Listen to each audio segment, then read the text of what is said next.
Hey guys, welcome to another episode of the Vinyl Den, your channel for record collecting by record collectors. I'm Nick.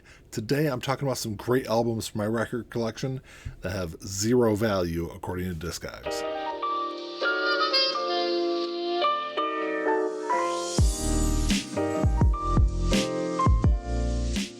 There's a bunch of links down below. You got links for the Vinyl Den Facebook group, for the merch page, for the Spotify and Apple Music playlist I put together every week, and the Patreon page. So make sure you check all that out.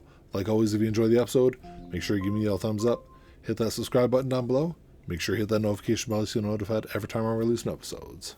So I feel like everyone always does these videos talking about their most valuable albums according to Discogs, and I do them also. I've done them for the last couple of years. I'll probably do one this year, but just looking through my collection just recently, I realized that there's some really great albums that I have in my collection that have never sold on Discogs. So technically there's just zero value of them according to Discogs, but they're still great albums, and I'm really shocked that some of these haven't sold online. So the first album's kind of cheating, I guess, because it's an unofficial release, so technically it can't be sold on Discogs, but it's still a great album. It was released in 2019. It is the unofficial pressing of Live at Pompeii by Pink Floyd. This is an album that, it was, I think there was like 500 copies of this version that were made.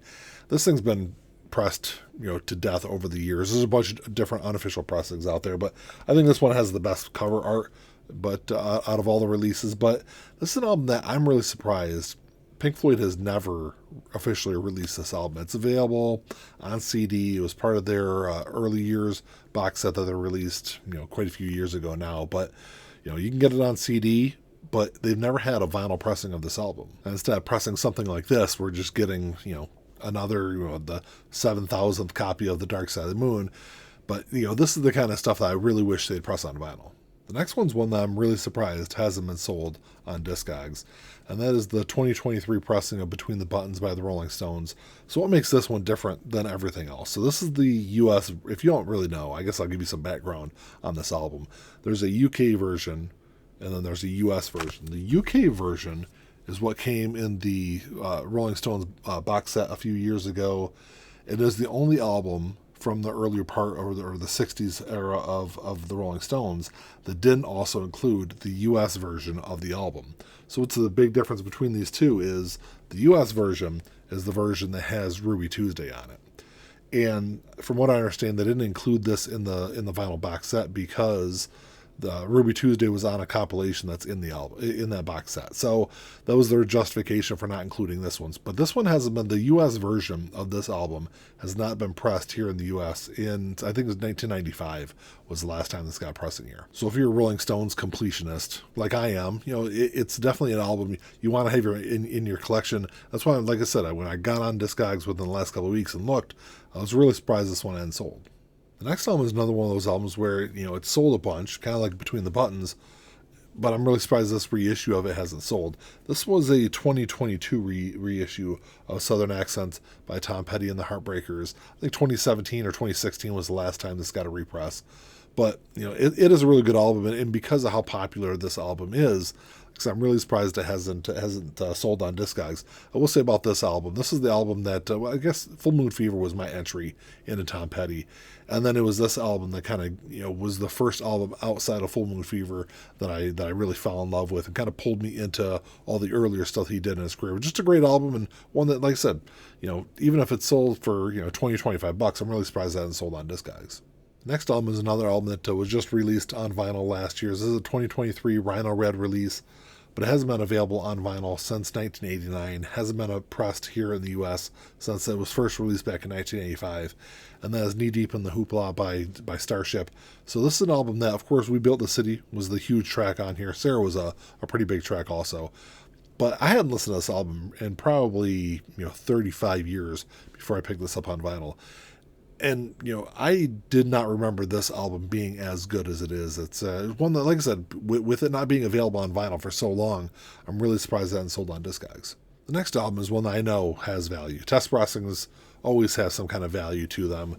My question is with this one, I'm not sure how limited this is. I know last time I looked on Discogs, there's like 15 or 16 people that have a copy of this.